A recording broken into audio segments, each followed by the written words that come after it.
overlanding in your stock rig to full-on LS-powered 2 buggies on stickies.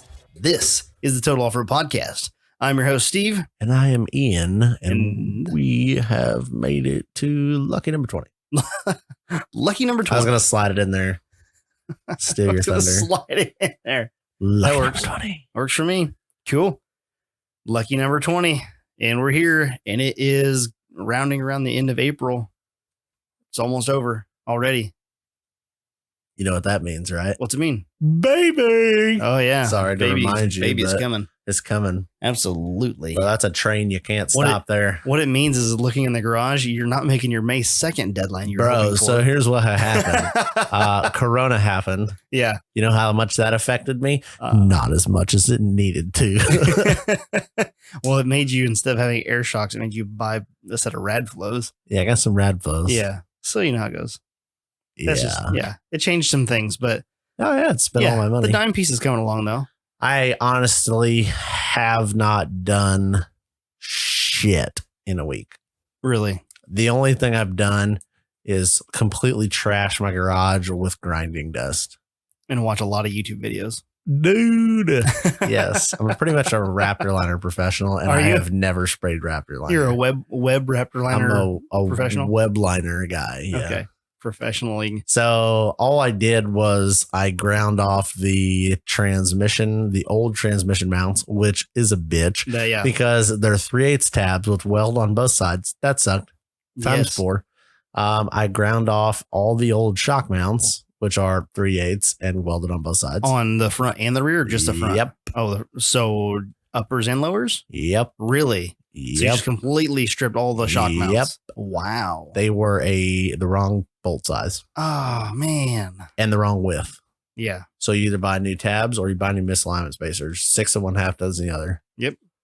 So you went that route and just cut all the tabs off? Yep. Wow. So you got a lot more done this week than you let on. It was like one day. Yeah, but that's a good day. Oh, it was solid. I was like sweating my ass off. I was like this because of course you're like full PPE, like safety glasses, ear protection, earphones, or head, like my earbuds, Yeah. respirator, welding jacket, like all this. It was fucking ridiculous. Yeah, that sounds about right. It sucked. And now I literally like shut the door and like my garage is just fucking trash. Grinding dust everywhere. Man. So it needs like one of those like Saturday, aka tomorrow, like cleanup days. Need a good cleanup day to recharge the batteries. Yep, that's what I did today. I recharged the batteries in the polishing shop because it was dumb. Like you couldn't fit. Jess had we had her Grand Cherokee in there. Mm-hmm. Like you couldn't walk around the garage. I have so much stuff packed in there. Everybody, all the customer stuff that's in there, along with the mess that I had going on, and then Jeep parts, you couldn't move around in there. It was bad. Sometimes you just got to take a pause, clean your shit up, and get back to it. That's Put you in a fresh mindset. But that was the worst part because last week on the podcast, I literally sat in here with a list of shit to order, like little pilly stuff. And like a third of it has showed up a week later. Oh, it sucks. This is all blamed on Corona. I ordered my wheel bearings, but I don't know when they'll be here. It claimed that they shipped. Where'd you buy them from? Amazon. Yep, you're fucked. Oh, yeah. Nothing's moving fast at it. Amazon did the exact. They went from one extreme to the other. They were the fastest shipping part that you could get to now being the slowest shipping part that you can get. With no ETA. That's my problem. Like, if it ships directly from Amazon, like if you buy it Prime now, it's a month out. Oh, yeah. Everything is 1 month, is a solid month out. Yep. It's like, wow. Glad I'm paying for Prime. Amen. It's fucking fantastic. Not right now. My problem is I've ordered some stuff from the West Coast. Actually, the worst part is right now I'm waiting on my couple $100 order from Barnes. Nice. And I even looked today because they're usually a couple days to ship your order. I still have not got a shipping confirmation from them. Actual bearings will be here tomorrow. Yeah, well, thanks. Rub it in some more. Nice. Did those show up? Those you gonna do them tomorrow? Packages left the carrier facility at Champaign, so it's going to St. Joe. It'll be in St. Joe in the morning, and then it'll be on my doorstep tomorrow afternoon. Done. If I get them tomorrow afternoon, I may run up to the shop and press all the bearings on. Hammer it out. I just have everything ready. Well, that's what I mean. But like don't know if I'll all hammer the it on. prep. Oh, you could. Yeah. You could if you wanted to. That's a lot of work, though. I just don't know if I want to open that project with just being so I close. wouldn't. Because Yeah. you know what's going to Any happen. day. You You start crack it, it open. You're fucked. You don't start it, you're not fucked. Like comes Yeah. like a day later or something. You're Right. like, you know what's going to happen. Yeah. Well, that'd be convenient. I could start the project and then know that I have like 24 hours until like the baby goes when she goes into labor. Yeah. That'd be convenient. 24 hours to holy shit, slam a spool in. No, and no. bearings. Just leave it on jack stands. Oh, God. I'm a professional at that. 6 months later, Yeah. it's still on jack stands. Well, my Cutlass was on jack stands for, it was going on 2 years. I took it off the jack stands the other day for the baby shower, Yeah. but it would have been a solid 2 years. Nobody in this room, and I include the listeners, wants to see that happen. No, hell no. So Let's hope not. don't do that. Something's going to have to be catastrophic for it to be like that. Let's not do that. Let's Well- not pull an Ian. Yeah. Or the last time I did low key, it was out for like almost 2 years. Yep. I So- won't let it happen. I'll support you. through Yeah. this Don't tough you time. worry. We'll get it. We're gonna make it happen. You want to thank the listeners for listening? No. Well, that's rude as fuck. Hell no. I just enjoy sitting here talking to myself and, your occasional comment. It's great. Of course, we got to thank the listeners. Oh man.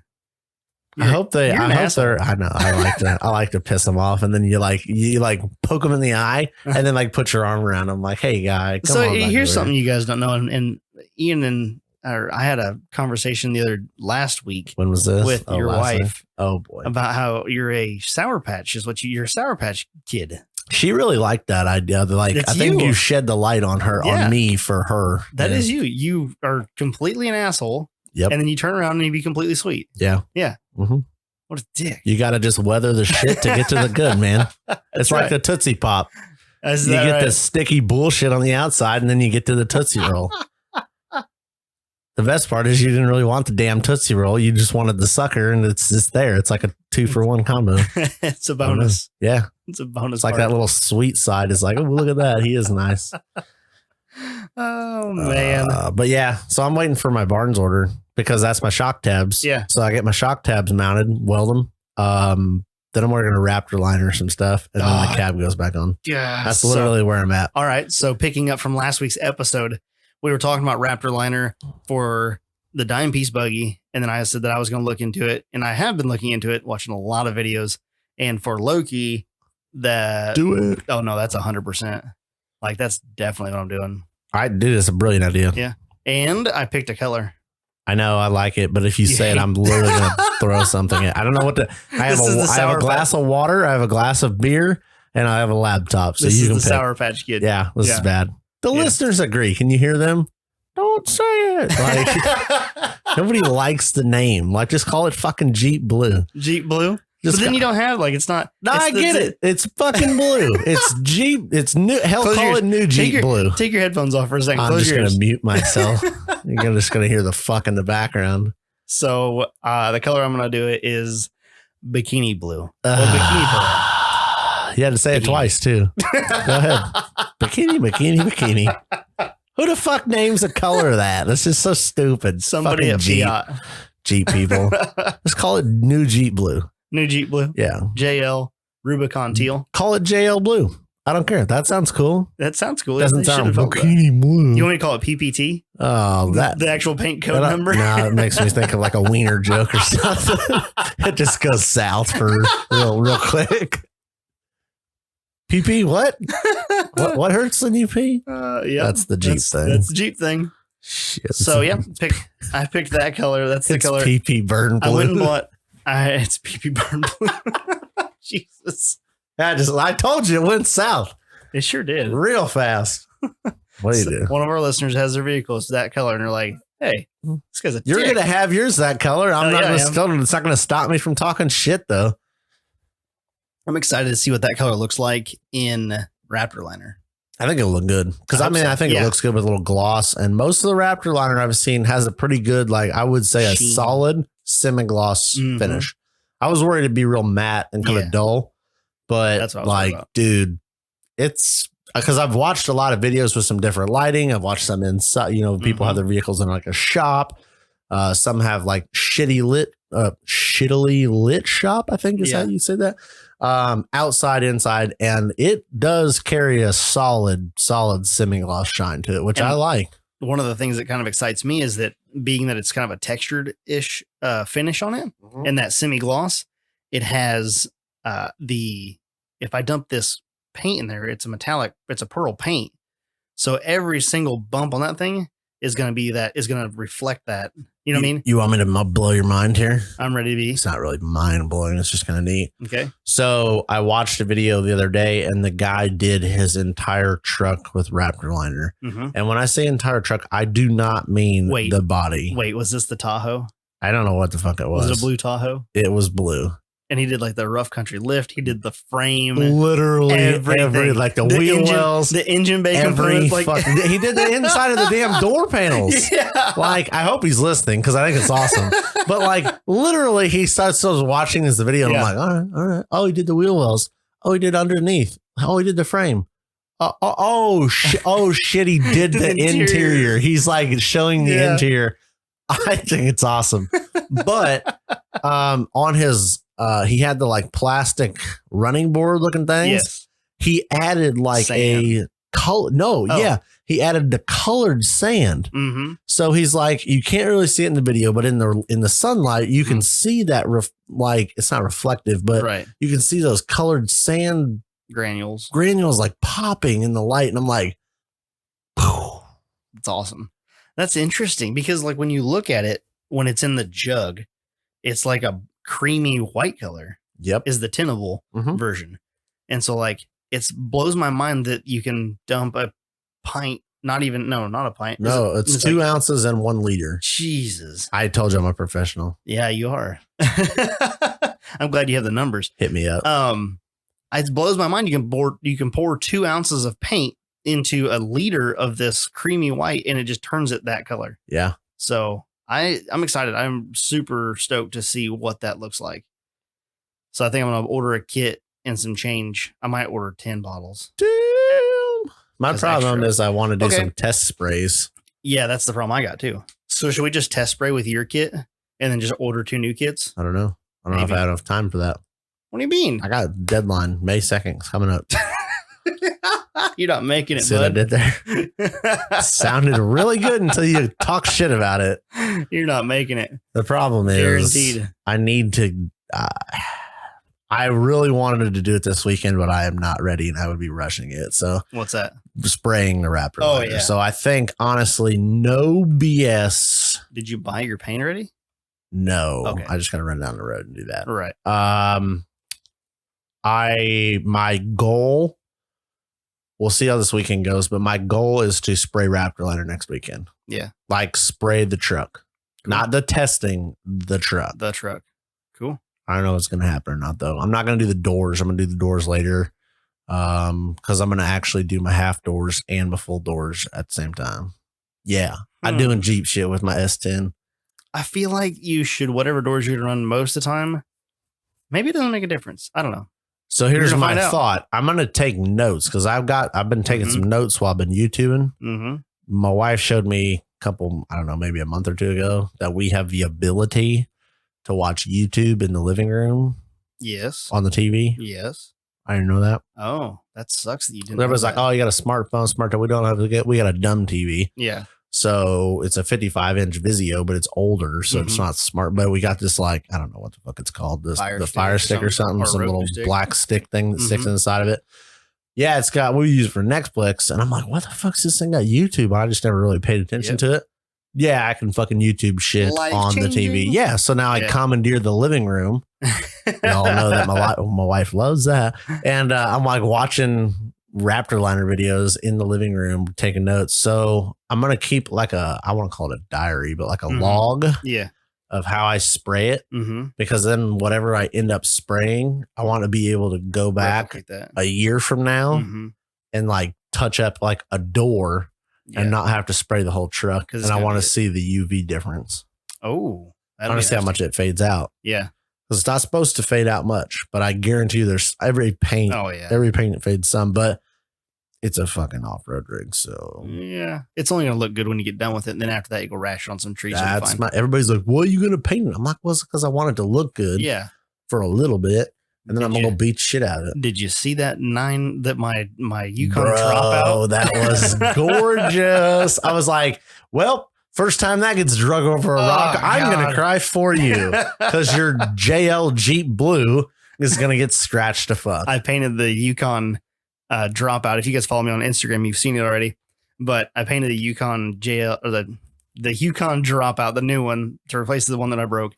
I painted it that color blue. What color blue? Don't you say you JL say teal. JL? Okay, I'm fine with that. I'll take it. From here on out in the podcast, if we're referring to bikini blue, the new JL Rubicon color, had to say it's gonna be JL teal. JL teal. That's it. I don't know if I like teal. I feel like JL blue. JL aqua JL. Aqua JL. That sounds like some hairspray out of the 90s.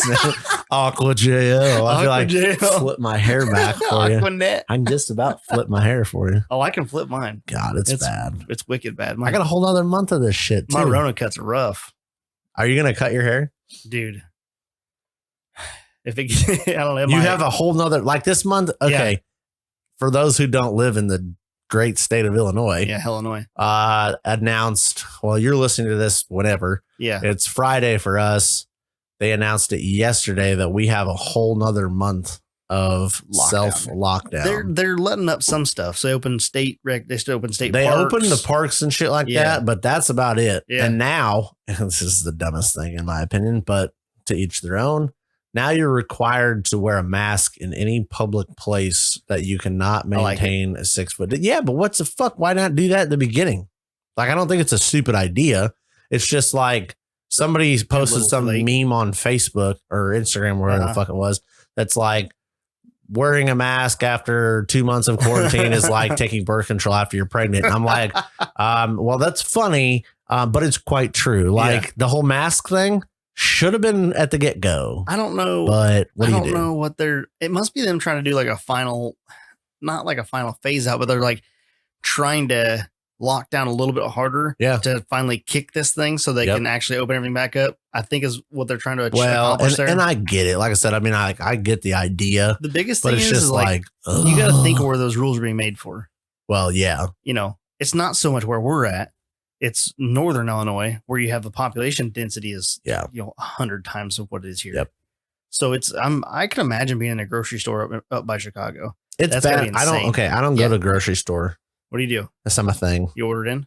My wife takes care of it. She's awesome. Yeah. I get I really get mad in grocery stores because people can't it's like you had to get to the store in a car.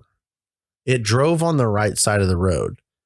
Drive your fucking cart on the right side of the fucking aisle. Like, why do you think that you're some special asshole that drives your fucking cart down the middle of the aisle?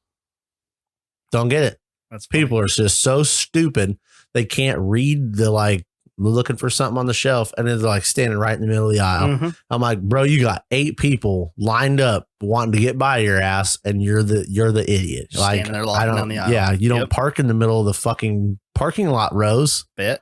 So, well, they probably do. But that's it. It's just so pissed off. And like, I don't know why I get so mad over it, but it's just welcome to my life, I guess. Yeah. So I hate going to the grocery store. Okay. So she hooks me up. So, but I don't. Okay, so back to my point real fast. Okay. I don't go to the grocery store, so I don't know. Yeah. But we were talking to some coworkers the other day, and they're like, I didn't wear a mask when I went to the store the other day, and I was in the minority. Like more people were wearing them and not. And he was like, I honestly felt like the asshole.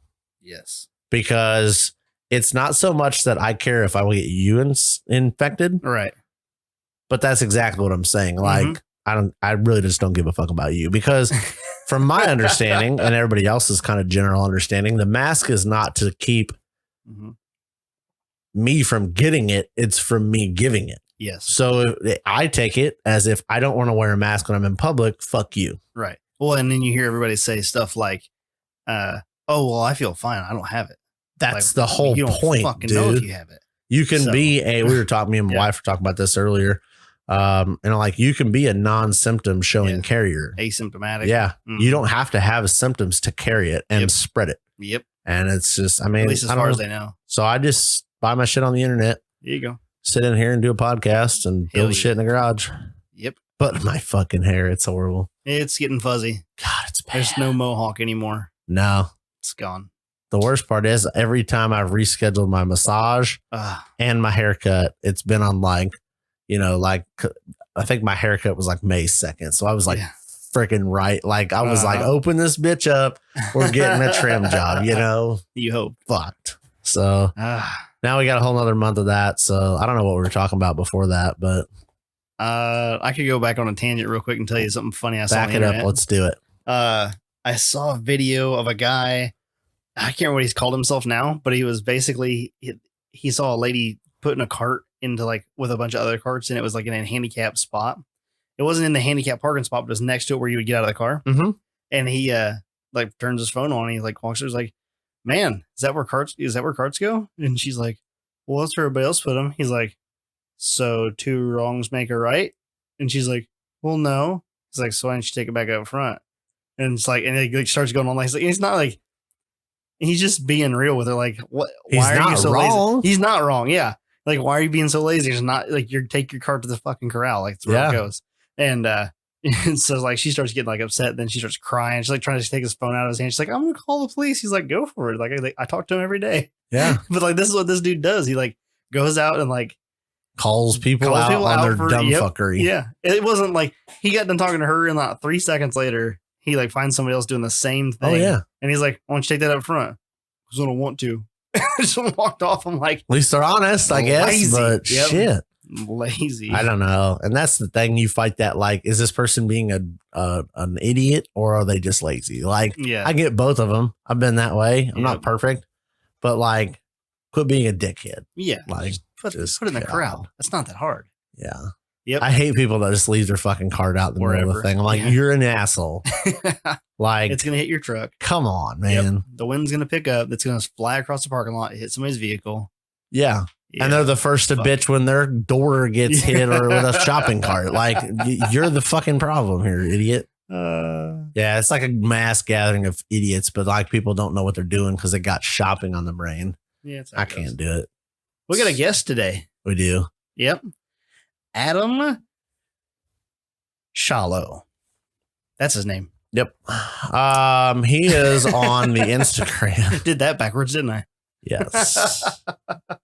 I got you. Go ahead. So he's on Instagram. You can check him out at Overland History. And what's interesting to me is, of course, we advertise the podcast of, anything off-road kind of a thing.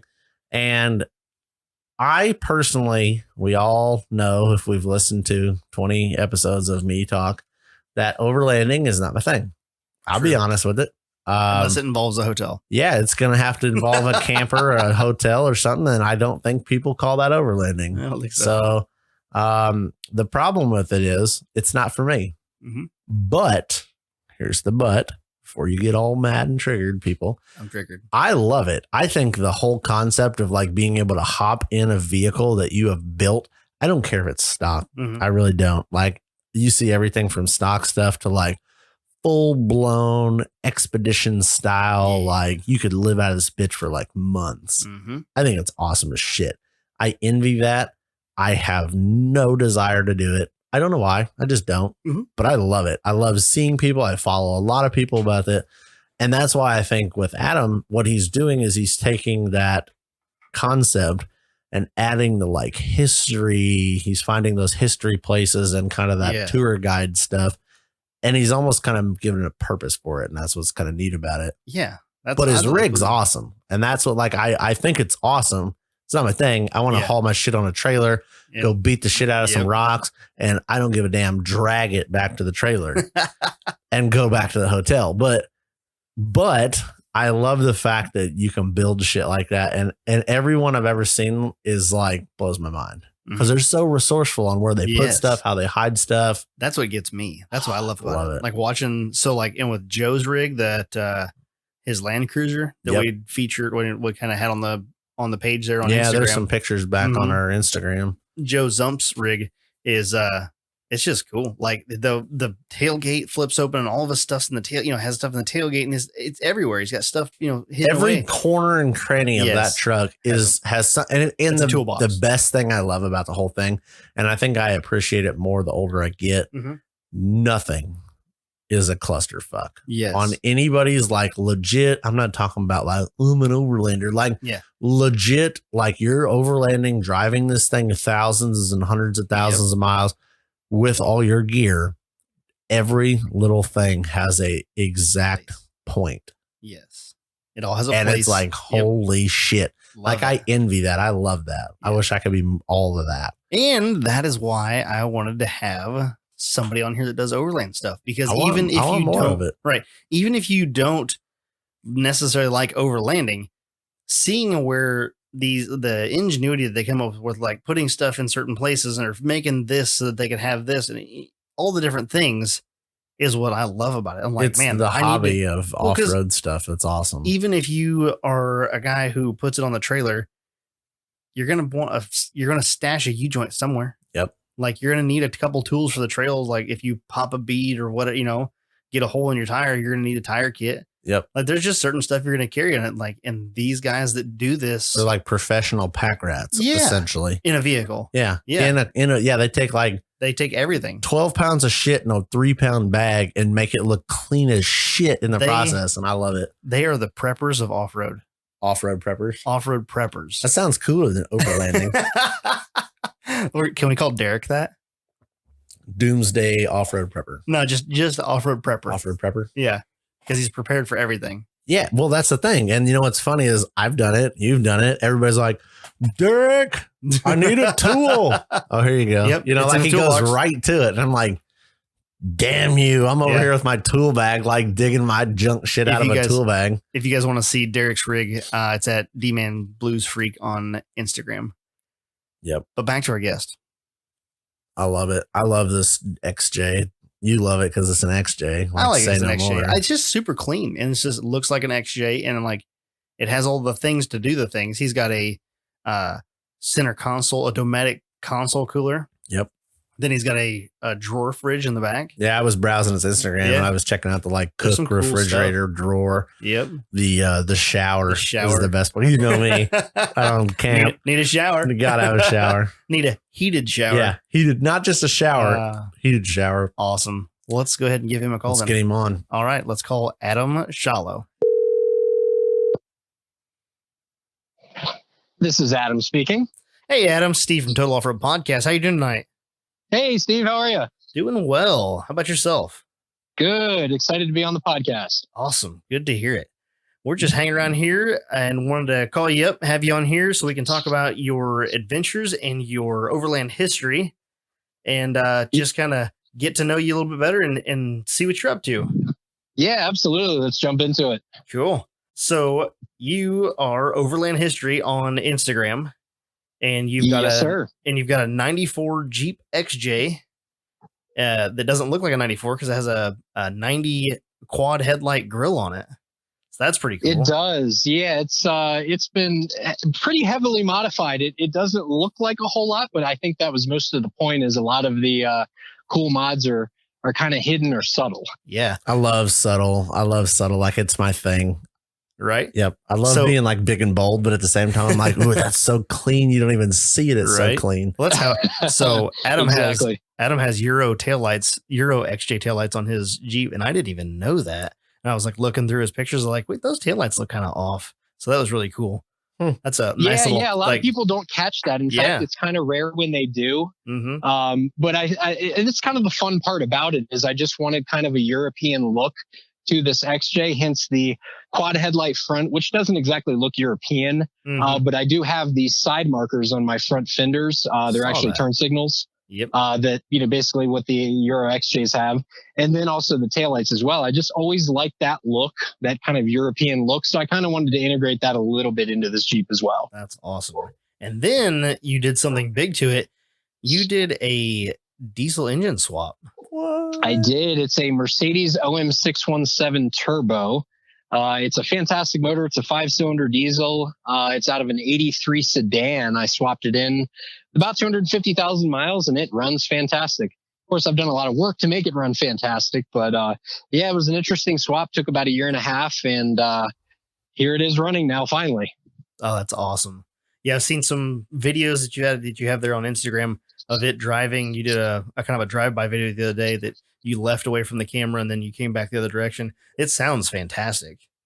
Yeah, the motor just runs great, and my favorite part is the turbo. It's so much fun to make that thing whine. Yes, I love it. That is cool. And now you got that motor, that engine used. So it had. Did you do a rebuild on that? No, it actually has about 250,000 original miles on it, which is, I mean, it had perfect compression when I tested it when it was still in the car. And these motors are known for going about 600,000 miles reliably with good maintenance. So I didn't see any qualms about putting a motor with 250,000 miles in the Jeep. That's awesome. Send it. And it runs like a top. Yeah, I love it. Well, if it gives you any indication to how it runs, I just drove it from Virginia to Arizona when I moved out here. So 2,100 miles across the country, never missed a lick. Nice. That is awesome. That means you did something right when you did the swap. Yeah. Yeah, I mean, all that preventative maintenance was really the thing. I didn't know how to do a lot of the work that I did at that time. At least I know how to do the work. I'm very mechanically inclined. But yeah, didn't know how to do any of the work on this motor. Didn't really know anything about the motor, and just started reading and taking things apart and cleaning them, replacing them, et cetera, and kind of learned as I went. But it's all honesty, a very simple motor and a very reliable motor. In fact, legendary kind of status of known for being reliable. That's awesome. I'm sure we'll get into some stats on that. So you have the OM617, not the OM617A, correct? Correct. So mine is an OM617.952, which basically was in the 83 to 85 cars. So it's the highest horsepower and torque that came in the OM617 stock. So I was reading this crap on the internet here, and the OM617LA apparently set 16 world land speed record and endurance records in Italy back in the like 70s, mid 70s, I guess. I'm like, that's so, it doesn't give us like the stats of that. And I'm like, that's so cool though. Yeah. It's kind of a fascinating motor. And in all honesty, I've been around a ton of diesels. But I've never heard another diesel like this one. Just the way it sounds is so unique. I didn't know they made 5-cylinder diesel engines. I'm not gonna lie. Yeah. Once you familiarize with yourself with these things, they're so well built. I mean, it's got oil squirters for each piston. It's got a double roller timing chain. It's just stoutly built and definitely good quality. I've been like reading this for like 15 minutes and I'm like, I'm going to buy one of these. I'm going to put it in something. I don't know what I'm going to put it in. I'm going to put it in something here. Yeah, you might as well buy one while you still can, because I have a feeling once people realize that these are kind of like the 12 valve Cummins, which are now like, what, $10,000 for one of those motors? Well, yeah, you can buy a 3rd gen Cummins with no rockers, no bed sides, a hood stack, and probably some bald rear tires for like 15,000 with 400,000 miles. Unbelievable the value on those trucks now. When in all honesty, the cabs, first of all, the dashboards were absolute junk, and then the cabs would always rust out. Yes. So I mean, there's not a whole lot of truck left aside from the motor. Yeah, and then you add in the Rust Belt that we live in with all the salt, and it's like there is no truck left of that. And you want like there's a comma in there. Like, I don't understand this. Right. You're basically paying for a rolling engine. Yes. But it's awesome because you can literally buy a 3rd gen Cummins. You could have just beat the living crap out of it. And you like, it goes up in value. Awesome. Right. Apparently. It's my life story on the backwards mode. Luckily there's still a lot of 300Ds out there. So basically from 78 to 85 are the years for the 300D. Sedan, and you can find those rusted out, I'm sure, all over the place. And the nice thing about the OM617s is that they leak so much oil, they didn't rust themselves. They preserved the awesomeness. Exactly. Yes. I'm totally on my 3rd wind, I think, today. I came home after a shitty week and a shitty day. Did you save me a cigar? Yeah. So, we got cigars. Yeah. So I was like, you know what? Hell with it. I'm going to go sit out because it was like a storm cloud was kind of rolling in. I'm like, man, that's kind of peaceful. I'll go sit out on the patio and I will pop a cigar. So where are y'all again? You said you're in the Midwest? We're in Illinois. Smack dab in the center of her. Yep. Pretty well. Nice. Right around with corn and beans and flat. Dirt. Well, there's dirt plenty of salt. places to get lost there too. Oh, we can go. Not really. We can go mud bogging. Mud bug, barely. It's actually pretty sad, the state of Illinois, because like if you look around for public land where you can go do anything as far as like trying to do any kind of vehicular adventure, like that, even not even like off-road per se, just literally like you said, trying to go out and get lost somewhere, there's just not that many places for it. Everything's privately owned. That's because everything's flat. You can see for like 10 miles. Yeah, like you can't, like you got to try to get lost in there. You got to go find a river somewhere and just run alongside that river until you get lost. Right. Yeah. Well, I mean, luckily y'all aren't too far. I mean, you have the Ozarks in Missouri. Oh yeah, you get across that Missouri state line and shit changes quick. It's a good time. If you go Southern Illinois gets pretty crazy. But for us, that's like a 3-hour drive, roughly. Right. Probably 3 to 4 hours to get down there and find something good to play in. But, yeah, it's always farther west. Everything out west seems to just be kind of better. And that's mainly because it's so vast and spread out. Yeah, so spread out. A lot of public open land and recreation. Yeah, the BLM land out here is just fantastic. And for the most part, a lot of people pick up after themselves. But, just in the short time I've lived out here in Prescott now, driving down some of the trails, you'll see some trash or a smoldering campfire, just people just doing stupid stuff. But I'd say the vast majority of people out here do care. They do pick up after themselves and, try to keep the area clean. That's the worst part is you always hear the negative stories and it's like, man, come on. But you don't hear the like good people rolling through and picking up extra trash and stuff like that. And the problem with the bad people is it's that very small percentage, but those are the ones that ruin it for everybody. Yep. What year's your XJ there, Steven? 95. So 95 was the first year of the airbag. Not for this guy. Does yours not work, or did you just not get? Okay, so it worked. I jumped a snowbank in the Walmart parking lot one day. Yeah. I was gonna hit it, and it turned out to be all ice. So instead of going through it, you went up over it. Yeah, and when I landed. It come back down so violently and vertically that actually hit the front bumper. My steel bumper I got. Yeah. It hit the front bumper on the concrete. But that hurt. And all of a sudden this like poof noise went off and I was like, what the hell was that? And I'm like, I had myself braced, so my arms were straight to the steering wheel. And there was just this airbag between me and the steering wheel. Because the airbag was the airbag even like effective at all? Oh, no. Well, you didn't hit the steering wheel. It never touched me. Oh, really? No, because it's like the size of a beach ball at best. Oh, really? It's tiny. Huh. Wow. So it's basically useless. You can basically just swap it out and be fine. Yeah. I did.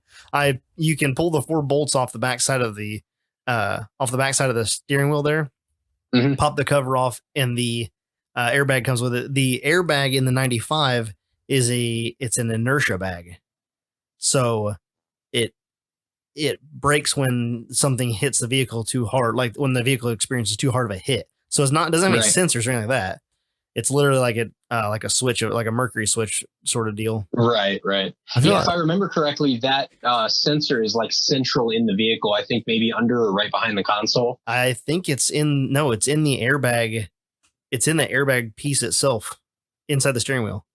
Gotcha. So like when you unbolt it, it's the older one. I'm thinking of the newer model. Yeah. The airbag piece itself, like when you take it out, it's just self-contained. Like there's nothing. Well, that's good. So you can basically swap those out. Yep. I mean, in all honesty, those airbags were kind of useless anyways. Yeah. And like easy. In my opinion, I always thought the best year of the XJ was 94 for 2 reasons. 1, no airbags. And 2, it was the first year of the external slave cylinder for the clutch. Oh. So 93, it was internal to the bell housing, and you basically had to pull the transmission just to do a slave cylinder. Was it still an AX15 in 93? It was. Okay. It was just internal versus the external, which you can convert it. Right. Which is kind of a pain. You got to pull the transmission to do it, but it can still be done. I know the randomest things about XJs. Yeah, I'm Googling it. Are you? I don't know shit about Jeeps. I'm like, it's JEEP. Like, got it. It's got 2 or 4 doors. I don't know. People love them. Yeah. I mean, when it comes to XJs, it's one of those things. I know why I'm passionate about them, and technically it's because I grew up in one. My dad bought one brand new in 91. It was a Laredo. It was kind of a cranberry, burgundy, maroon kind of color with silver flares and bumpers. You said it was a 90. And I just loved that Jeep so much. I did a lot of road tripping, me and my sister when we were younger. And that kind of solidified my love for them. So my first vehicle when I was in high school, which was, I think it was a sophomore in 2000. It was a Jeep Cherokee. My dad got me a 92 Limited in forest green with the gold honeycomb looking wheels. And I think that first night I got that, I slept in the thing. I just loved it. I was in love with it. It was the greatest thing ever. It was exactly what I wanted. My dad totally surprised me. It was just so cool. And I ended up modding that thing. Basically, it started out as like a budget boost in 30s and then went up to 4.5 inches and 31s. And then I went to 6 inches and 33s, ended up locking that Jeep front and rear with 48 gears. And I did a 4.7 stroker in it. Oh, nice. And that was, I think, between graduating high school and 2005 when I sold that Jeep. But yeah, that 4.7 stroker was just a magnificent motor. I'll bet that thing was a blast with a 4.7 stroker and 33s. It put out horsepower wise, it was like 275 horse and like 330 foot-pounds. So it was kind of comparable to like an LT1 V8. And the funniest thing is like I had a buddy with a 5-liter Mustang and I could like totally just walk him up to like 50 miles an hour. And after that, he'd pretty much creep on me. But it was just so much fun lighting up 33s. Like it was just no problem. And that Jeep was an automatic, so it actually had an AW4. And when it would hit second gear, it would actually bark the rear tires. It had so much torque. Nice. You don't hear that. You don't see that every day out of an XJ. Nope. You know, do I want to build another one like a hot rod motor I can just drop in the Jeep, you know, have some fun with, and then put the old one back in eventually? Right. I've thought about that too, just have a second one and build it, but I don't know. It just there goes another $5 to $7 grand that I've got sitting in my garage looking pretty cool. Yep. Well, I mean, that is the Welcome goal, to the club. You used to live in South Carolina? Actually, Virginia. I was in Bedford, I knew it was Virginia. over there. Bedford. That sounds familiar for me. I was too for far some over. reason. Bedford, Virginia. Yeah, Virginia is a great state. It's got everything. It's kind of the melting pot of history, which was totally up my alley. How'd you end up in Arizona? Recently, my background is kind of in the overland industry. Previously, I worked for Blue Ridge Overland Gear for 2.5 years. That's in Bedford, Virginia. And, you know, if you're not familiar with them, they make all their own soft goods, basically organizational stuff for adventure vehicles. Fantastic stuff. It's all made in the USA. I loved working there. But I recently got a new opportunity out here in Prescott, Arizona. Prescott is how it's pronounced by the locals. Everybody else says Prescott. But if you ever visit, say Prescott. Otherwise, you'll get a local annoyingly correcting you. Anyways, so she asked me how I know. Yeah. I moved out here to work for a company called Adventure Imports, aka Max Tracks. Adventure Imports is the USA distributor for Max Tracks. We also import a company called MSA 4x4, which is also Australian. And then we import a item called an Indiflate, which is basically a 2 or 4 air up hose or air down hose kind of system with a gauge built into it. Indiflate. Sounds like a Morphlate. Yeah, it's called Indiflate. It's actually based out of South Africa, I believe Johannesburg, if I remember correctly. Wow. Yeah, it's a really cool thing. I mean, I've never seen anything else like it on the market. Really? So basically it allows you to air up either 2 or 4 tires at once. There's a two tire model and a 4 tire model. And you can also air them down and get all the same PSI in each tire, which is pretty amazing. So it'll actually balance your tires either side to side, front to rear, etc. I've got a buddy that makes something just like that, very similar to that. Yeah, it's super handy if you're not into, kneeling down in front of your tire for, 5 minutes at a time. Yeah, no doubt. We used to do it like back in the day. We'd have like nobody'd bring a valve core tool or something. So you're like grabbing a screwdriver. We were grabbing a rock. Like you'd find a rock or something right there, and like, let's air down the rock. And now, and just for the record, that is not the correct way to air down. You'll get stuff, potentially caught in the valve stem. Oh yeah, because then you end up with one going all the way flat, and you're like, oh damn. Right. I wouldn't recommend using a rock. So try to use the proper equipment if possible. Got to live and learn somehow, I suppose. Yeah. How did you get into overlanding? So we heard that when you were 16, you got a Jeep, and like that started probably, I know obviously you already were into like the vehicle adventure, but overlanding itself, at what stage did you really start getting into that? So it's kind of, well, it's of course a long story, but I'll try to summarize it the best I can. They always are. So back in 2014, I went through a really bad divorce, which was also a great thing to you just be done with it, of course. But it was just a turmoil. It was a relationship full of turmoil. So I was basically ready to just get out and be free and travel and do my own thing and live my own life and enjoy myself. Mm-hmm. And I started searching for like VW buses because I originally wanted like a Westfalia, camper, something like a 75 to 79 with the 2-liter motor with fuel injection. So I was kind of hot on the trail looking for a few of those so I could start traveling. And at the time I was actually in nursing school. I was going to become a traveling nurse. And unfortunately, due to the divorce, I didn't end up getting a chance to go back to school. So that was kind of, buy a VW bus to Westfalia and travel in that as a travel nurse. Well, that didn't quite work out. So after I, basically got done with the divorce stuff and all the smoke cleared and such, I started working a new job, making some decent money, and actually bought this, my current Jeep, the Red XJ, the 94, bone stock from a young college kid in Norfolk, Virginia. Needless to say, I ended up just completely building out this Jeep with the idea of, traveling all the time. And literally I was kind of single and just doing my thing for about 2.5 years in this Jeep. Like literally every weekend I was camping, like just doing my thing, enjoying myself. And, all of my traveling, I was taking pictures and sharing them on social media, and it didn't really have a purpose.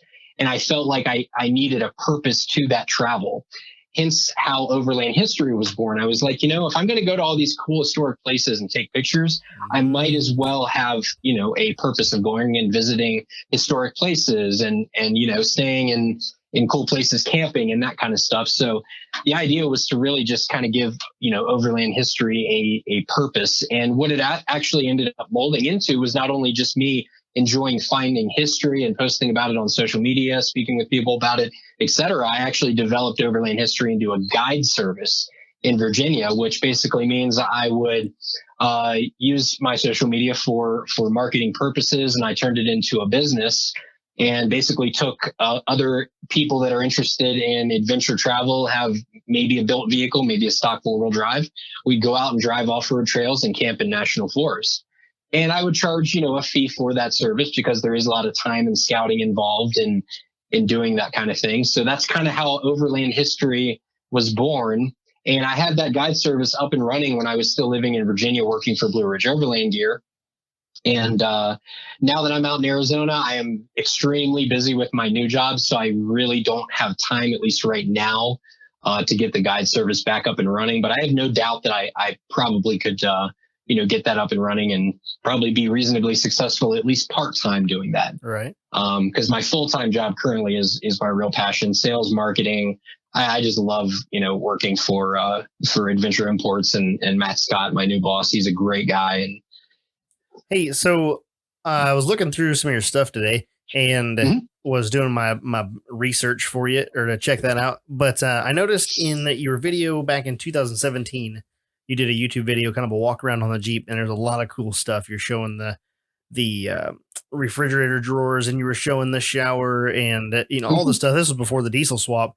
But one of the things I noticed was that back then you had a rooftop tent and an awning, and now you've got a roof nest. So what was the determining factor there to go from a rooftop tent and an awning over to the roof nest? So the tent that I originally had on the Jeep was actually I can't remember the name of that brand. They went out of business somewhere around 2010. But needless to say that the tent that you're speaking about was a soft shell tent. And what I've got now on top of the Jeep is a hard shell rooftop tent. So the soft shell rooftop tent, it's great as I'd say like a beginner's kind of tent if you're getting into the overland stuff and you want to sleep on top of your vehicle versus a ground tent. As an entry level tent, I'd say the soft shell rooftop tents are just fine. They're certainly a lot cheaper than the hard shells. But what you'll find with living with a soft shell rooftop tent is that you have a cover that you have to put over it every time you put it away. And that cover has zippers. And, it just gets, and because that tent basically accordion folds onto itself to deploy and stow, basically, it's really kind of a hassle to put those things away. And the difference between a hard shell tent and a soft shell tent in regards to time of putting it away, I would say it takes me less than a minute, probably even like 40 seconds to put my hard shell away. Wow. Whereas it could take up to 10 minutes to put a soft shell tent away. And 10 minutes is a really long time when it's raining out and you're trying to get home. I wasn't even going there. I was thinking so that was the main deciding factor of getting rid of the soft shell, basically the time of setup and takedown and it just doesn't quite look as good as a hard shell tent on top of the vehicle. Uh-huh.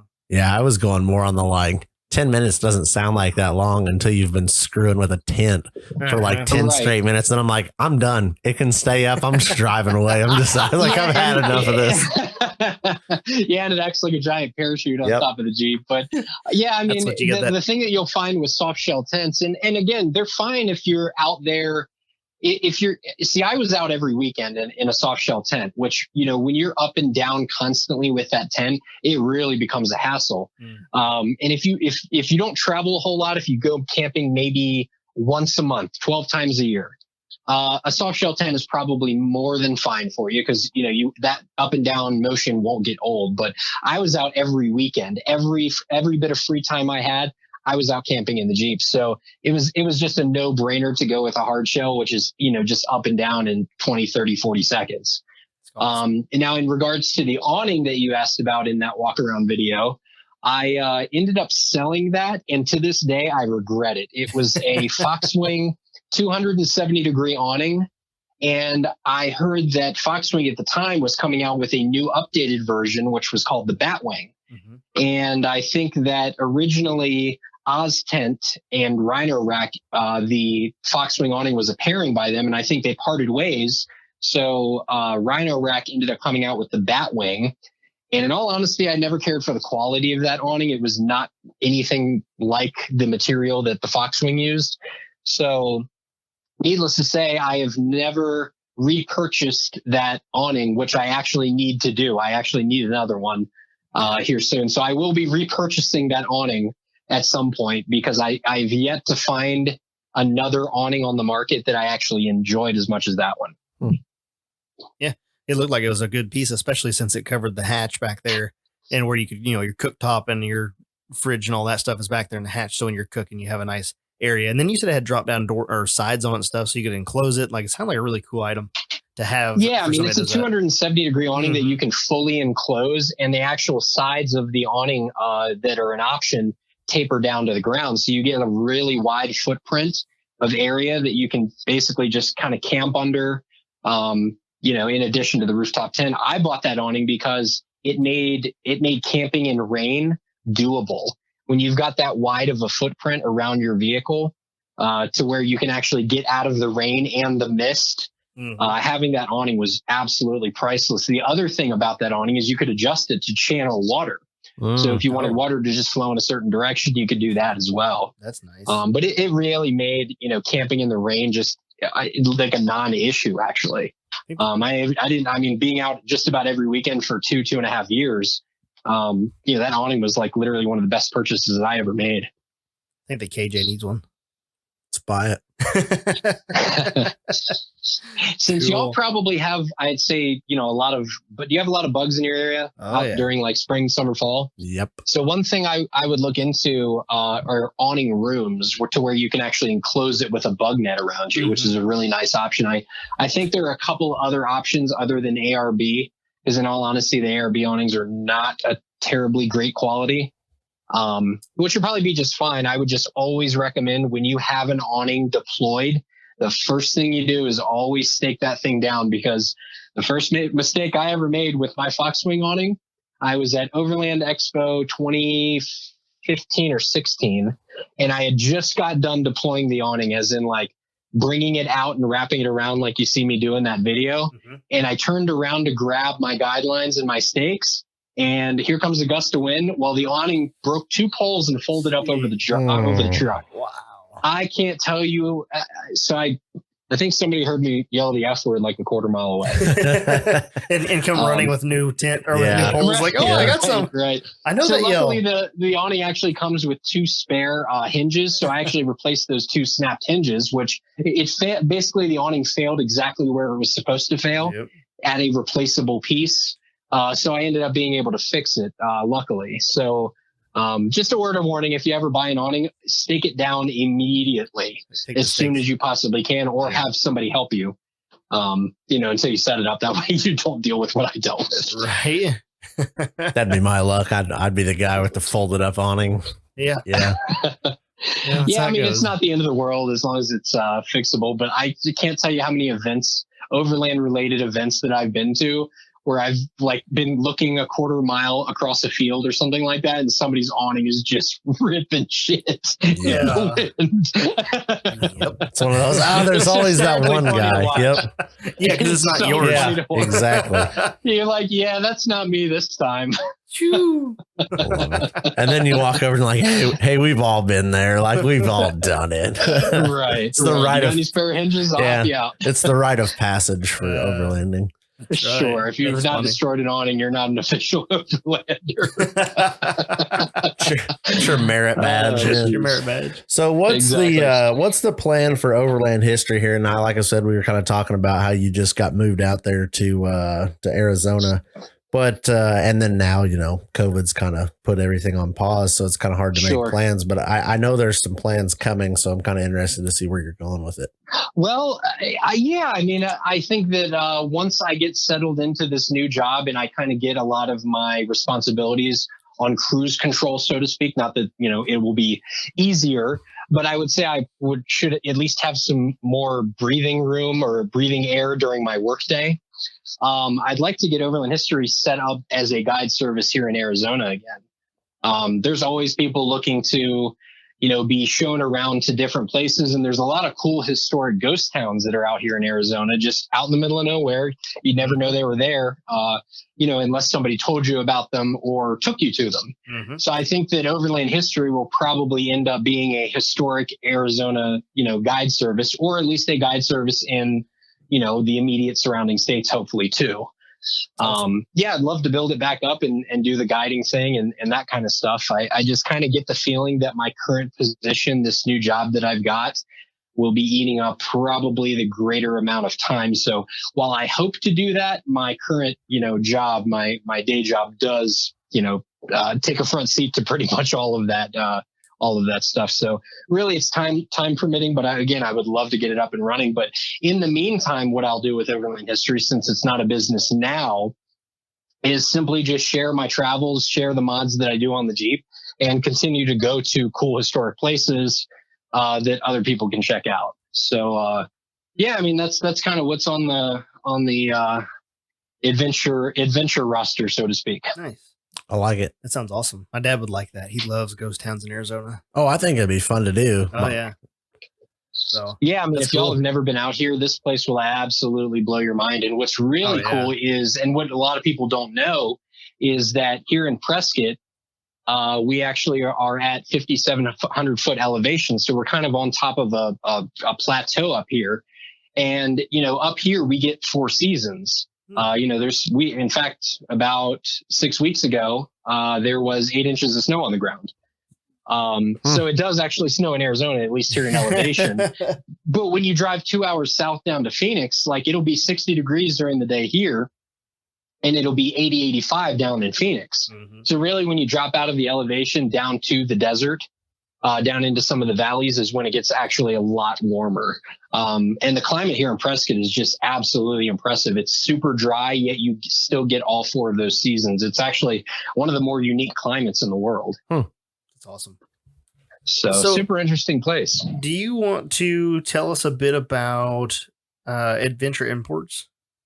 Yeah, Seems yeah, like absolutely that's your thing right now. And I'm not familiar with them. I'm familiar with Max Tracks, but not with Adventure Imports or what they do. Sure. So basically, Max Tracks itself is an Australian company, and they're actually made in Australia and imported into the US. So Adventure Imports is the company that actually imports them into the US. So, you don't really, Adventure Imports is kind of a bit more behind the scenes, so to speak, whereas Max Tracks is the outward facing brand name. But we are the exclusive distributors that actually bring Max Tracks into the US. And we have a dealer network of, hundreds of dealers throughout the US that actually distribute them as well. Awesome. So That's basically cool. we do all the sales and marketing for Max Tracks in the US. So the other brands that we have that we import is a company called Indiflate, which is based out of South Africa. And the Indiflate is basically, like I said earlier, the 2 or 4 hose air up, air down system. Fantastic to use. It's really, really simple. And then we also import a company called MSA 4x4. And that's basically fridge slides, straight slides, drop slides. And there's a bunch of soft goods that we have, or car organizers basically, that we sell as well. Interesting. Yeah, I would have never thought. I always thought 3 brands as of right now that we import into the US. I always thought Max Track was like its own brand. I didn't know. I mean, it's kind of like with anything. It's actually like a, I guess, sub brand, I guess I would call it, but it's interesting. Sure. Yeah. I mean, the actual name of Max Tracks US is technically Adventure Imports, but again, the outward facing name is Max Tracks because that's kind of the name everybody's familiar with. Yeah. Right. That's cool. That's good to know that company exists and that's who's bringing, that they can get you that stuff. Yeah. I mean, you can always buy Max Tracks through our dealer network, or you can also buy direct from us at Adventure Imports. Cool. That is awesome. You need to get some. I was actually planning on getting some at some point. First thing I got to do is get low key actually up and running and able to drive other than be on a trailer. Accessorize so let me give first. y'all some cool stats on Max Tracks. If y'all actually had held Max Tracks or anything like that, you've probably seen them 100 times. Yeah, seen them. Yeah, seen them. Never touched them.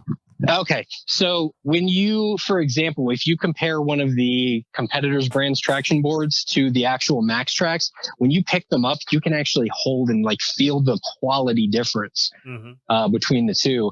What we see a lot of on the, other brand traction boards that are on the market, and there's a bunch of junk out there, is that after about a year outside, the UV light will get to them. And it will end up cracking them, drying them out, and destroying them to where you can pretty much break those traction boards under your own body weight. Oh, wow. Whereas Max Tracks, they don't actually fade in the UV light. They don't break down. They don't crack. They're lifetime warranty. Now, the one thing you might see on Max Tracks is a little bit of a film developing on them, which you can actually scrape off with your thumbnail. So over time, there might be an atmospheric film that might develop on them, but they won't actually break down, fade, or anything like that in UV light. That's good. That's what you need that for being out there in Arizona for you, but Australia for the rest of for the originals. Right. The other cool thing is you can actually wrap one of these traction boards around a 33-inch tire. It will go back to its original shape. Wrap it around a tire. That would be entertaining to watch. I'd like to see a video of that. Right. Actually, there are videos out there on YouTube. You should probably watch a few of them. It's pretty amazing what you can do with these things. Wrote that down in the notes, and I'm going to watch that here in a minute because I'm I love breaking stuff, but not actually breaking stuff. Sure. Yes. Huh. Interesting. Yeah, what you'll see a lot of is people that use the off-brand traction boards, like in the snow, where they just get brittle really quickly because they're a cheap plastic. Yep. Those things just literally shatter apart, which is the last thing you want when you're stuck in snow. Yep. Oh, for sure. That's awesome. Yeah, it's a good time. It's a great business. It's been a company. Adventure Imports has been a company for about 5 years now. Matt Scott, he used to write for Expedition Porter. He was editor in chief, for them for a few years, and he's worked for a bunch of other awesome companies. And he literally started this business with $500 in his pocket. So, yeah, he's done great work, and it's a great company. And I'm super lucky to be where I am. Yeah, you guys. How many people are there working there? Just you and him, or? We've got a few. We've got a smaller team, luckily. And the nice thing is through this whole COVID thing is we can actually work from home, except for our shipping guy. He still goes into the office, but he's by himself. Yep. So he's not around people all day. So we pretty much work from home from our computers. And, we still have our shipping guy there in the warehouse, shipping Max Tracks and everything out. That's good. People can still get their stuff to go out and. In fact, we've been staying busy, very luckily through this whole pandemic. We're very lucky to be one of the few that could actually remain open. Luckily, we're still chugging right along. And I guarantee you that shipping guy is loving his job right now, being the only one at work all day. Like nobody's there, just like, yep, just doing my job, hanging out. Yep. I love it. He just cranks them out. He's great at his job. His name is Zach. He's a great dude. But he's I think he's ready for us to come back in because he gets bored at times. I do need to talk to somebody once in a while through my day. Yeah. Right. Awesome. Yeah, it's been interesting being out here because I have very few friends that live out here. In fact, one of my good friends just moved away for a new job. It's funny. He's lived out here for like 9 years. I move here and he moves away. But anyways, he's a good friend of mine, Chris Cortez. He's a writer for Expedition Portal, or at least he was, and now he's moved up to Montana to take a new job with a company called Onyx, I think, if I remember correctly is what it's called. But it's been interesting, like literally being solo out here and like having to FaceTime with all of my friends from back home. Yeah. That's like my sanity level. My sanity level was like going for drives in the Jeep, just to get out of the house and then FaceTiming with people. Yeah, that's rough moving to a new place and you can't make friends. Like you can't even go out and make friends because, hey, we're on lockdown. Mm-hmm. That's rough. Luckily in the first 2 weeks, I actually like made 2 new friends, which is kind of interesting that it was that quick. But to be completely honest, like everybody out here in Arizona, they're friendly. They say hi to you. They make eye contact. They want to shake your hand, even though we're not supposed to do that right now. Mm-hmm. They're just super friendly people. So in all honesty, like as a just good old Virginia boy, I feel very welcomed here. Right. That's awesome. Cool. Well, it's been a pleasure having you on here. And yeah, fellas, I appreciate you inviting me on. Yeah. It's good to hear about the Jeep and all the things you've done to it, and then your adventures as you go out west. So it's gonna be really fun to watch your Instagram coming up. As COVID, as the lockdown lifts on us, and you're able to go out and kind of explore that. I'm sure it's gonna be a big change in scenery. So there's really some awesome. really beautiful trails just like literally a couple miles from here. I'm very, very lucky to be here. The trail access is just incredible. Right. I think I've seen some of the pictures here recently that you've posted up of being out there out in the desert and kind of seeing the mountains and things around you. So that's really cool. Yeah, it's pretty vast. Awesome. But anyways, anytime y'all want to have me back on, I'd love to come on to chat. Cool. That sounds great. All right, fellas, y'all take care. Thanks, Adam. Have a great night. Thank you. You too. Bye-bye. Now I want a Mercedes diesel swap something. Yeah. Yeah. I want a shower that heats itself. A heated shower. Yeah. The fucked up thing is like, what I don't have any need, like zero. And I'm over here like, why has nobody else, like, I'm over here like, why has somebody not stolen this idea? He put the build with parts on the internet for the shower, and people are just like, man, whatever. Don't need that. It's so simple. Yeah. It's so cheap. It's fucking awesome. Yeah. I want to do, I've been wanting to do for probably the last year or so, the Liberty. If I get everything up to snuff on it and I get low key all dialed in, the Liberty I think is going to get turned into more what he's got. Overlanderish. Overlanderish. It's going to need a couple different parts to make that, real nice and like usable like that. Yep. But still, I think I would like to have something like that. I think it'd be awesome. Yeah. You don't even have to go full on with it. That's the thing. Like you can daily drive it. It can be your daily driver. And then if you want to go out camping with your family for the weekend, more of like, everything's more in of there. like a camping rig, I would say, than like a over Rocklander kind of thing. Well, not a Rocklander for sure. But yeah, it's like a camping rig. It's like your own personal motorhome that's a little bit smaller. It would look cool. It would look cool. Needs a shower. I've got room for that. Let's make it happen. I'm just saying, I think you could do a cool like shower head. I don't know where I put the tank. the way his is set up, the tank is right behind the driver and passenger seat, and then the whole back of his vehicle is one it's like a raised floor, yeah, and there's no back seat. Well, with the kid, that's gonna be difficult. Well, you can put him in the tent or something on the roof. It's not the best idea. It probably says don't. It's not the worst idea. Drive and show this, but I mean, it's not the stupidest thing. Just put him, put a blanket. Get one of the hard side tents like he had. Yeah, and it's a fucking. You might get a couple miles a gallon less. I don't know. I don't think the sides are hard. Oh really? No, I think that might not end. I think the top and bottom is the front. I don't think so. It's like a spoiler. Well, I think you can get something like that. Okay. That pop up like at an angle. Yeah. I don't know. Add some downforce and some cool points. We'll figure it out. Maybe I don't need 3.5 gallons of water on board.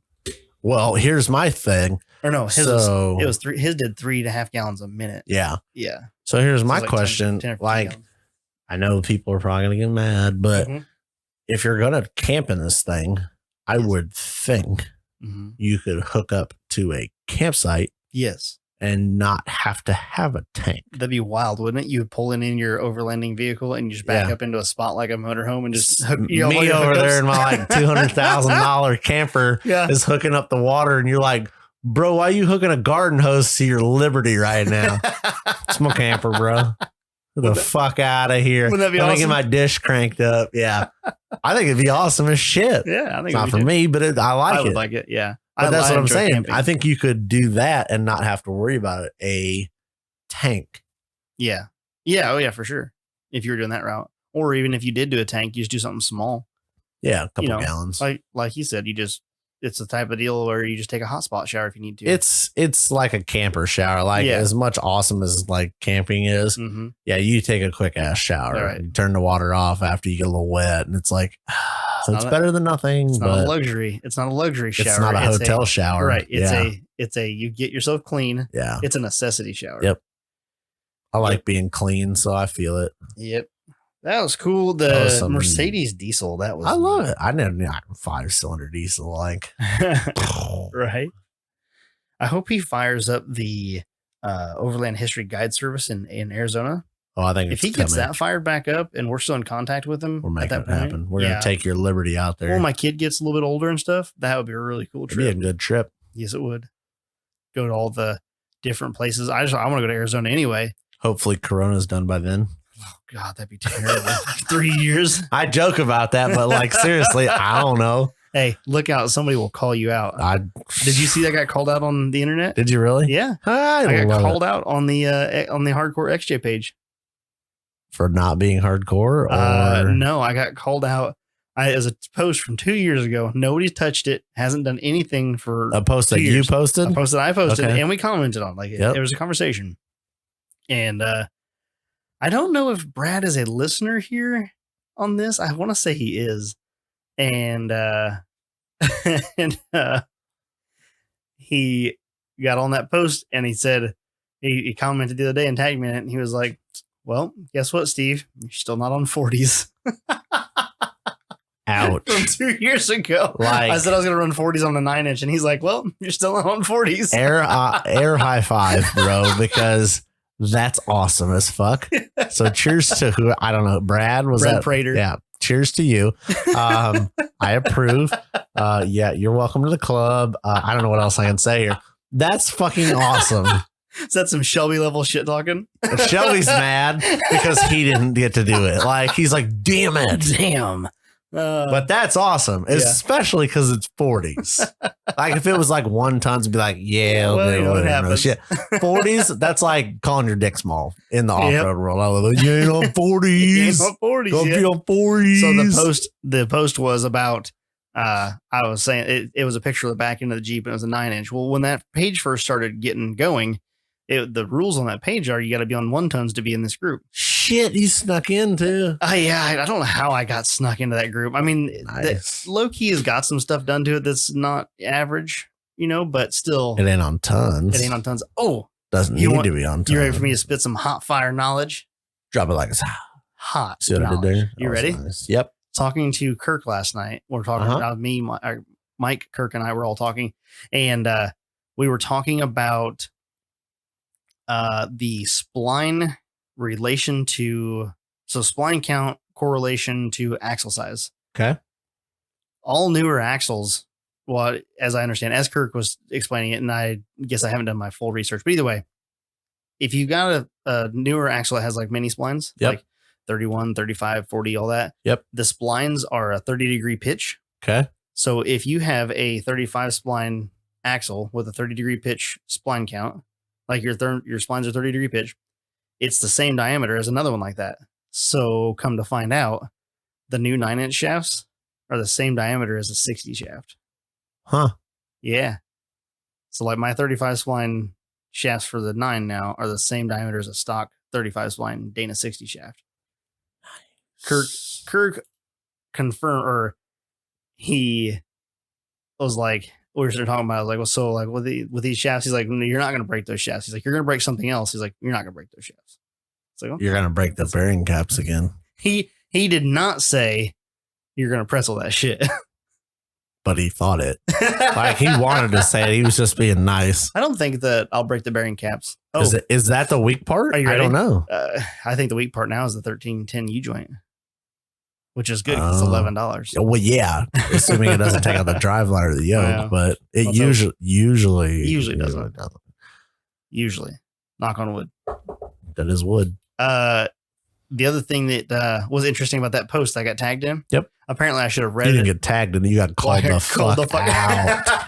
Hardcore. Like it's on a hardcore XJ page and you got called out hardcore. Yeah, that's how it works. Yes. That's how you get it going. The other thing that I should have paid more attention to on that post is I said I was going to run 40s on a 9-inch. Yep. And if you scroll down through the people that commented at that time, and I responded to them like, so I had full knowledge of this.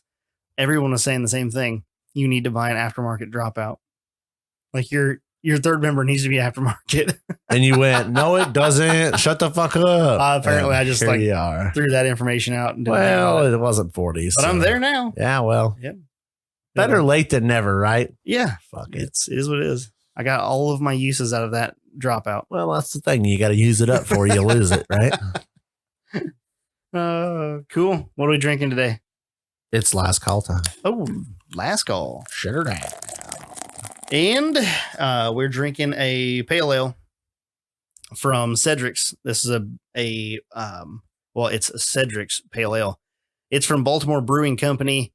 And we had one of these back, I don't know. It was pretty early. It was pretty early, in the single digit episodes. We had one of these Cedric's. It was a brown ale. Yep. Cedric's brown ale. So Cedric is apparently a St. Bernard. Mm-hmm. So what do you think of it? Did you try it yet? I smelled it. You smelled it. What do you think? I haven't tried it. Have you tried it? I have not, but I did smell it and I did like the smell. Smells good. Does this have an ABV on the bottle? I drink for the people that follows. It does. It's almost sessionable. Dude, this thing's old. Yeah. Old. I forgot about these in the other fridge. This is as old as last week's beer. I know. Wait, I have last week's beer right here. Which one's older? I beat you. I beat you out by not quite a month. We like to age our things. The problem is this shit, like you buy it in a 6, you buy it in a 4-pack, whatever.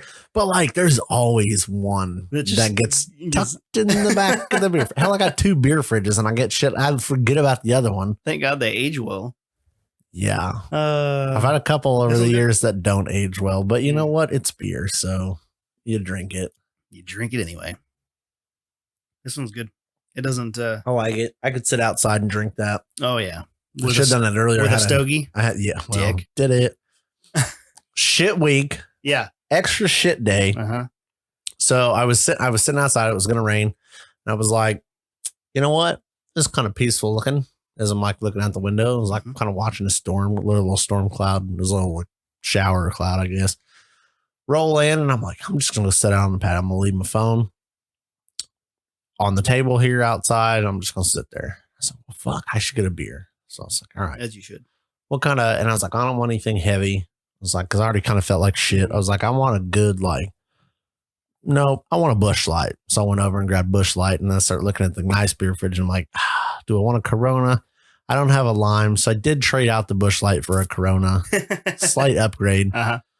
A slight And then I was like, upgrade. man, I should get a cigar. So I got a shitty cigar. Yes. It was a black and mild. Yep. It was a cream flavored one. I'm not sure. good? Yeah, it was all right. Yeah.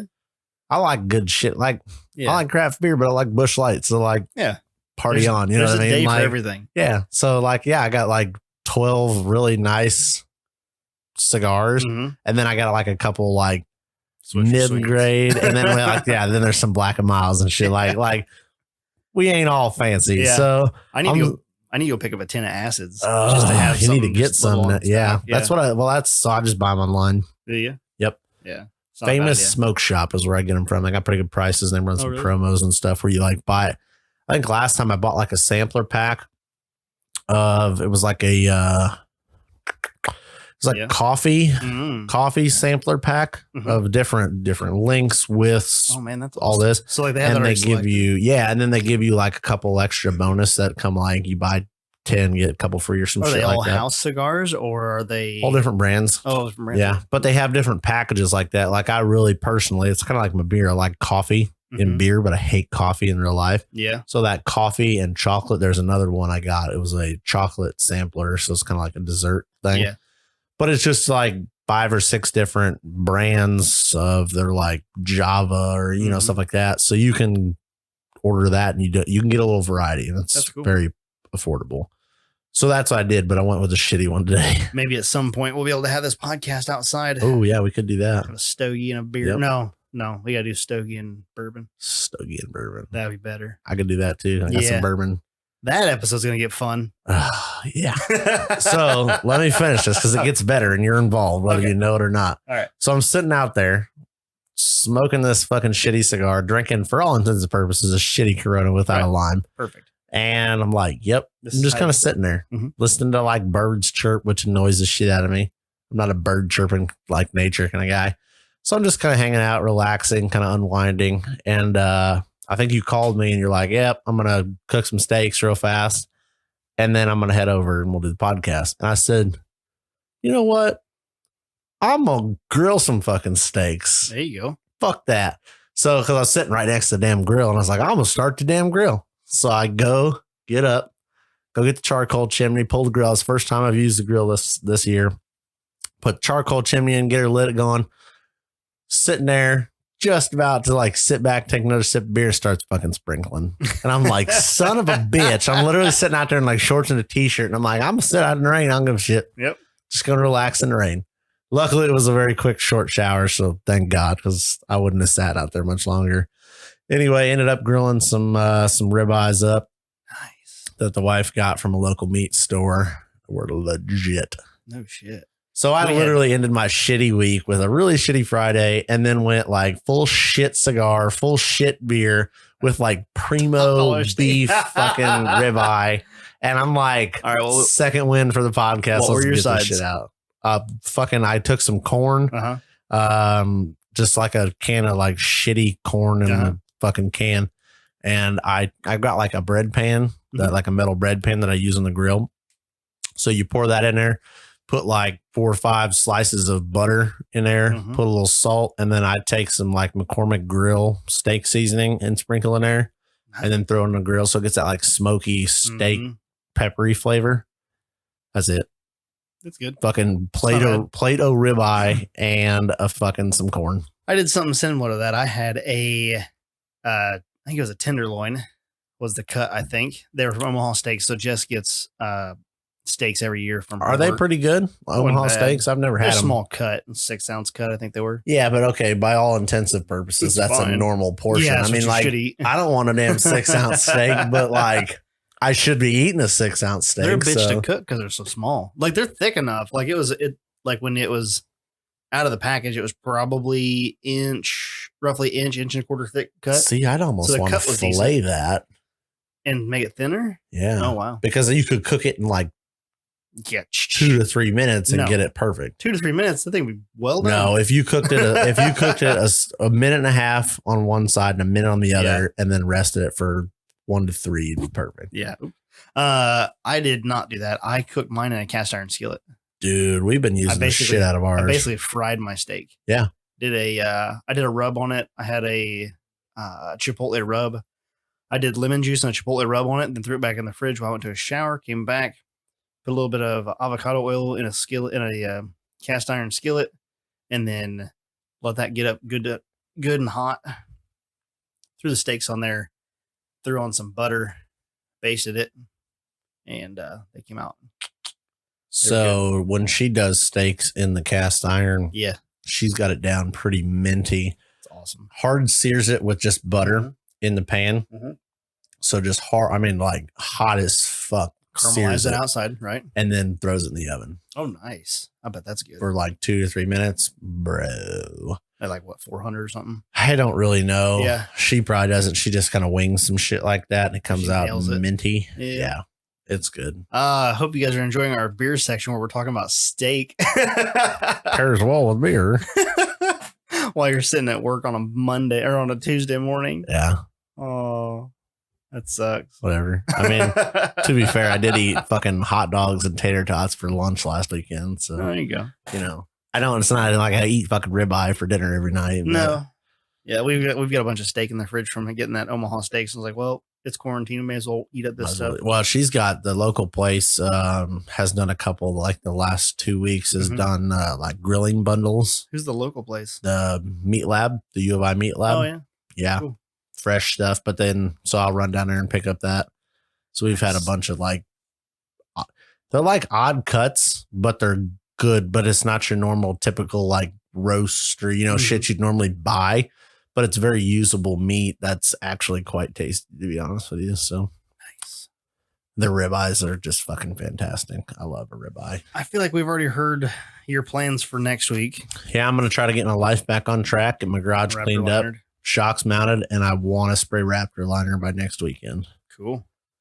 Will you call me and if I'm not babying? You will be involved in the Okay, good, 'cause process. I want to see how this stuff goes down. I'll at least keep some test panels around so we can, like I Right. said, I'm gonna really detailed notes it. That Spray way the we, panel and then like yeah, Sharpie write it on that there. way we know what texture. Because dude, the worst part with this is I see the texture on all these Mhm. videos. I'm like, I just want to touch it. Like I Yeah. want to see how rough. Because some of them look rough, Yeah. some of them don't. I want Right. to feel that difference. I want to find out what's not rough. I don't Yeah. want it being smooth. Like I don't want it smooth, but I want it to be textured and like Yeah. smooth Yep. texture. So that's why I'm interested. I think right now I've narrowed it down to 3 different ways I want to spray it. Nice. I am going to try to get those bearings put on so at least everything's ready to go. The only thing I don't have is lug studs. So that's kind of a bummer. I may have to transfer them over. Napa? Yeah. Like $4 a lug stud. Dude, and I'm they're not- expensive. they're dumb, yeah. I opened a package at work today that was very satisfying. Yeah. Yeah. What was it? It was either 10 or 12. I think it was 10. Mhm. Spicer. Lug studs. Spicer lug studs. Spicer. Wow. So you know how that came. It all came in each stud was in a Spicer box. So you got to sit Ugh. there with like a stack. And the best part was I like think spark plugs. I had 10 lug studs and I had 8 like regular studs because I was putting a hub back on. Mhm. And so I'm like literally get to sit there with like 18 Spicer boxes and I'm like opening this shit like a kid on Christmas. I'm like, the best part of this is I didn't have to pay for these like $1,000 worth of shit right here. Like usually when you do it at your house, you're like, this shit is expensive. Yeah. Not when it's works money. That's nice. It was awesome. That's so convenient. It was fun. Yes. I love Spicer parts. That's for sure. But I'm not going to buy Spicer. I was going to buy like super nice lug nuts, like lug studs for it, like from like Jags or Summit, somebody that makes nice ones, Strange, Mm-hmm. or like ARP, something, What's the price on an ARP? They're not that bad. lug stud? $25 for a set or something like that. Like they're not that It's bad. not horrible. No. But the problem is they're super long. Mm-hmm. So I need to change lug nuts and then I need to run an open lug nut. And then I'm like, do I want to run an open lug nut with dirt and mud?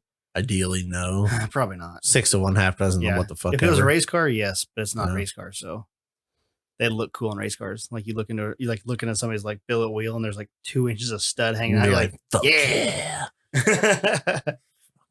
Look at all that. Look at all them threads. Look at all them threads. So that's what I may try to do. I'll try to get that done. I don't think I'm going to open up too much this week just because the baby is going to be here when this comes out, I think there's like 4 days left. It'll be Tuesday, which is the second. The due date is Sunday. Yo, oi. So this comes out Tuesday the 31st. No, sorry. Got this all messed up. Damn it. One job. I don't know what I'm doing. Tuesday the 28th. Yeah, that's what I'm thinking. Sorry. I don't know how to work a calendar anymore. Well, I mean, you know, what do you do? It's been a long episode. Yeah, it comes out the 28th, and then the baby is due on the 3rd. So 5 days, basically. So forgive the ignorance. Yeah. Maybe it's not ignorant. I don't know. So the due date is the 5th. 3rd. Who the fuck comes up with that? Like, do they just pick a day? Yeah, just pick a day. So they guesstimate when you had it. Like they ask you, like, you know, when do you think you had the like conception? And then you're like, I think it was on this day. And they're like, okay. And then they plan that out for 40 weeks. They're like, at the 40-week mark, this is the date. Okay. So they set that. So it's kind of an educated bullshit guess. Yeah. This is when it may pop out. So what's the what do you do on the 4th? Like you have a baby on the 4th. If everything's good, huh? Like you're going to have a baby on the 4th no matter what. Maybe. No. Like, it can go up to a week after. So that's what I didn't know if they were going to like on the 4th. I'm like, we're cutting that fucker out of you. I don't know. They'll give you, I think she said up to a week, and she's like, I don't want to carry an extra week. They'll give you up to a week, I think, and then they'll induce you. Huh. Yeah. Okay. So it's not like guaranteed on like the 3rd or before. No, not guaranteed. Shit. Yeah. I couldn't do it. I was thinking about you the other night, and I was like, bro, I couldn't handle it. Dude. I mean, obviously you don't really have a choice, so you figure it out. There now. But like, okay, any deadline. I'm going to have this done by this day. Yes. Or a show comes up or something, and it's like the date is set. This date is a very, very like life-changing date. Yeah. And it is a moving target. For sure. Man. I was actually thinking about the fact I was like, man, I could be here tonight recording this and then get a phone call. That would have been so fucking cool though. I would have literally, I was thinking about this earlier while I was mowing my yard. I was like, man, what if I get a phone call? I was just like, I'll just tell Ian to wrap it up. Like, well, fellas, appreciate it, but just got a phone call. My wife's in labor, so I gotta go. that would have been so good for the ratings. I know. The listeners would have had a live birth. Slightly false advertising. What the fuck do you do, right? We're in charge. We do what we want. How do they put a birth on a podcast? Tune in on Tuesday to find out. Gotta pump up the rookie numbers. I love it. All right. Well, hopefully all's well for your wife and baby and you. Oh, dude. I got you in on this. I got you in on the good wishes and thoughts. Did I send you the nursery? Yeah. I've seen some Snapchat videos and stuff about it all done and decked out. I'm excited. For those of you that follow me on Facebook, you've seen it, but yeah, we got the nursery, we got the crib and stuff in there, man. Done. Like that feeling, that's a good feeling. Yeah, it's like it's a project that's now open the done. door and you're like, oh, we're ready. Yep. Like this room is ready. Nothing else is, but this room is ready. That's how it always works, dude. Because we just did the kitchen. The wife painted the kitchen or the damn kitchen, the bathroom. Still haven't seen it. And the worst part is like this one was a pretty mild because it was just a paint job. Mm-hmm. But like anytime we do like a remodeling project in one room, like that one room could be in a fucking magazine. And the rest of the house is trash. But it's just a cycle. It just goes. And the next thing, because we've already done the bathroom once, now it's done twice. Well, let's move on back. Studio here looks minty fresh. Yep. So now the bathroom's good. Yep. Where are you going next? Garage? Buggy. Blow out the wall? The bouquet is getting done. Yeah. That's the goal. I cannot tell you how excited I've been all week about this Raptor liner deal. I'm stoked about it. Me too. It's the answer to all our prayers. Thank you, Nick. Appreciate you. Thanks for fucking up our lives. Actually, this is not a fucking. This is like a money saver. Yeah. This is awesome. So it's pretty much the epitome of awesome. I was planning to spend about $4,000, $3,000 or $4,000. No, the fuck you weren't. Yeah. Oh, jeez. Either wrap it or paint it. No way. Yeah. No. I was prepared. I was like, this is what it's going to cost to get this Jeep painted. It's never getting painted. Probably. Yeah. No, it was not for $4,000. It will now though. You could have 1-tonned it for 4 G's. Oh yeah, pretty much. Yeah. Yeah, could have done. Yeah. All right. Well, my beer's order done. 14 bolt. Mine's gone. Why are you so slow? Let's carry the conversation. Let's get out of here. let's shut her down. Thanks for listening. Okay. Let's shut her down. Give you guys know the where to, deets. you guys know where to find us. Check out our website, www.totaloffroadpodcast.com. Check us out on YouTube, Total Off-Road Podcast on there. You can follow us on Facebook, on the Facebook page. We're also on Instagram at total_offroad_podcast. You can follow me on my personal page at low_KEE_XJ. Ian on his personal page at offroad_Ian. Check out our guest, Adam, on Instagram at Overland_History. He's part of the underscore club. He is. I like it. That's good. We should get more guests on in the underscore club. Cool. He's also on YouTube. Check him out, Adam Shallow. And it's Overland History on YouTube. So just look that up. You'll find him. You'll see his red XJ. It's a pretty cool build. And he's got a couple of videos on there. So go check that out. I think that's all we got for you this week. That's all I got. We'll catch you on the trail.